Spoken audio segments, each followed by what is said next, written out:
Vamos às fofocas do Grêmio. Fofocas do Grêmio. O grupo tá rachado? Fofoca 1 é essa. O grupo não comprou as ideias? Do treinador. Do treinador? Que mais tu tens na tua brilhante coluna de GZH para falar? Fofocas. Existe uma lista de dispensa. Existe? Essa eu não sabia. Essa fofoca não sabia. Não tinha ouvido. Essa é a fofoca da... Já? Em fevereiro? Isso, lista de dispensa. Como se existisse essa figura no futebol, né? A partir de uma legislação que não permite dispensar. Falar em lista de dispensa é quase uma piada. Pássaro vai voar. Também. É que a fofoca tem disso, né? Os caras não se preocupam nem ver se ela tem algum jeito de ter credibilidade. Pra fofoca tá liberado. Agora, pra quem conhece minimamente o ambiente do futebol, pra quem conhece minimamente como funciona a relação jogador-clube de futebol, o jornalista que coloca isso no ar desta forma: Grêmio tem uma lista de dispensa, Inter tem uma lista de dispensa, ele não tem a mínima noção, ele não tem assim, sabe, ele não tem o mínimo conhecimento de como funcionam as coisas no futebol. Não existe lista de dispensa. Tem um jogador que é patrimônio do clube. Eu vou pegar os casos do Grêmio, né, para não dizerem que eu sou clubista. Às vezes eu sou mesmo, mas um pouco. Os dois jogadores, Marcos Rocha e Caio Paulista, são esses jogadores que estariam na lista de dispensa do Grêmio, né? São esses dois. Eu não tinha ouvido na falar fofoca também, Caio Paulista chegou faz 2 meses. Com contrato até quando? O Marcos Rocha chegou com um contrato de 2 anos. A gente debateu aqui no ano passado. Existe lista de dispensa. O jogador é patrimônio do clube. Ele pode não fazer parte dos planos do treinador? Pode. Mas até que chegue uma proposta para que ele saia do clube, ele não pode estar numa lista. Ele não pode nem treinar em separado. Se for lista de rescisão profissional, não existe a lista. Não existe a lista em si, fisicamente. Mas existe sim, existem sim.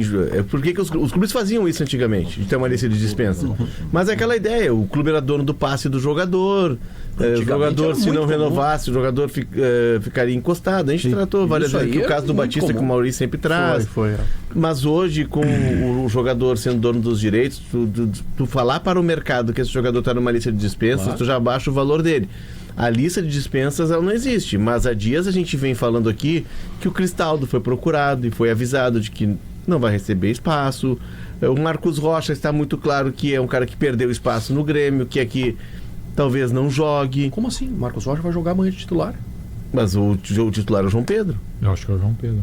Mas aí o João Pedro foi tão mal que acabou abrindo a chance de novo. É uma posição que está em aberto. Não tenho tanta certeza. Por isso que até o Pavão foi testado ali. No Segue o Fio hoje, a escalação que a gente debateu com informações é de que joga o Marcos Rocha. É que no último jogo, no último e no penúltimo, inclusive com acúmulo de jogos, o João Pedro foi o titular. Até chamou atenção, porque a expectativa era depois do Grenal.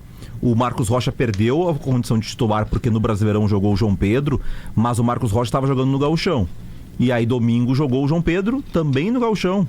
E depois o Pavão, foi mal, mas jogou, né? Depois o Pavão virou lateral. Não, mas é por isso que, por exclusão, você pode cogitar o Marcos Rocha sem estar cometendo nenhum absurdo. Porque outro dia, uma pergunta que fez o Felipe Duarte, e ela fazia todo sentido, um zagueiro que na quarta-feira não tinha ido para São Paulo, na delegação contra o São Paulo, ele 3 dias depois ele era titular do Grêmio, que foi o Vieri.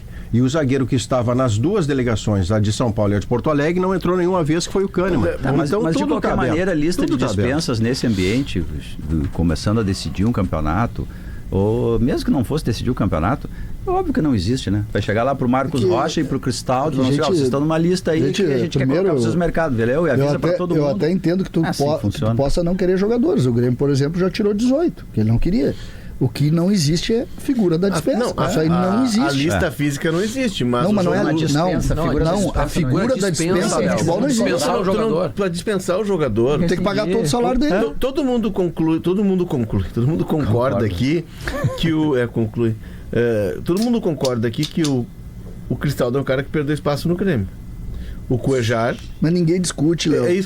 Só que tu concorda que se existisse a figura da dispensa, o Cuejar já estava fora. Concorda comigo? Não dá simplesmente para trocar o termo para negociáveis? Não é negociáveis ou fora dos planos, ok, mas é que não é uma lista definida. Sim. Sobretudo. Um jogador pode ter um mau comportamento hoje e passa amanhã a ser um jogador negociável. Ele pode estar mal e depois melhorar. A gente vai ver sai da lista de 2 nomes, gente. O Edenilson. abriu o ano e a informação era: a nova direção do Grêmio não queria a renovação do Edenilson.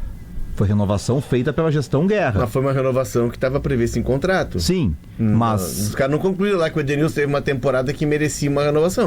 Ele bateu as metas. Mas se justificou que o Mano queria, que o Filipão queria e que o grupo sempre gostava dele, porque né? nesse novo modelo, nesse novo modelo de contrato por metas, houve o caso de um jogador que estava para bater a meta, e era uma meta de aumento salarial, e ele foi tirado de circulação porque ele ia bater a meta. Isso. E agora até foi também, emprestado pelo Grêmio. Mas tem jogadores que estão batendo a meta e o técnico segue usando. Se a direção não tinha planos, aí ela tinha que intervir. Olha, esse cara aqui... Nós tivemos um caso, agora, nesse aspecto, um caso agora que foi muito discutido aqui, que é o do Bruno Henrique do Inter. É o mesmo caso do Edenilson. O Bruno Henrique do Inter, em determinado momento, o Inter já sabia que não podia contar com ele esse ano, mas achou que o custo-benefício do finalzinho do ano passado era melhor contar do que perder. Mas o Inter, por exemplo, é quem relativiza, Léo, a figura da lista de dispensas ou do jogador negociável, como trouxe o Marcelo Debona, porque nós noticiamos aqui pela nossa reportagem que o empresário do Cleiton Sampaio foi avisado pela direção que procurasse clube e não deu 10 dias, o Cleiton Sampaio estava jogando. Se você está numa lista de dispensas, você não é mais aproveitado. Se você está fora, a gente acabou deixando você passar. Não é mais aproveitado. E a gente foi pro lado do conceito, só vamos deixar para não passar como verdade, né? É que a gente foi pro lado do conceito. O Marcos Rocha não está. É um jogador do grupo. Não tem nem o conceito, nem o não conceito. Isso. Não tem. O Caio Paulista também. O Caio Paulista é emprestado até o final do ano. Eu sei, só que o Grêmio faltam 10 dias para fechar a janela. Eles não vão sair daqui a 10 dias. Eles não estão. Diferente do Cristaldo, diferente do Cuejara. Mas houve uma informação que circulou que o Grêmio teria feito uma investida, ou teria feito uma consulta pelo Paulo Henrique do Vasco. Se o Grêmio está buscando o Paulo Henrique no Vasco... Que o Grêmio nega e o Vasco nega. Né? O Paulo Henrique seria... E todo mundo está vendo claramente que o Grêmio tem uma carência de lateral. Tá, porque os dois laterais que não jogam. É uma posição que está aberta. Se tu trouxer um lateral, vamos dizer que seja o Paulo Henrique. Pode que não ser... vale 30% do que o Vasco está pedindo. Mas enfim... Mas está pedindo, mas não vender, né? Mas sim, digamos que não quer vender o titular. Hoje ele é reserva do Puma Rodrigues, mas é um cara de seleção brasileira. Traz o Maurício Saraiva para ser lateral direito. Tu não vai trazer o Maurício Saraiva para ser do padrão do João Pedro. Tu vai consagrar o ponto esquerdo do adversário.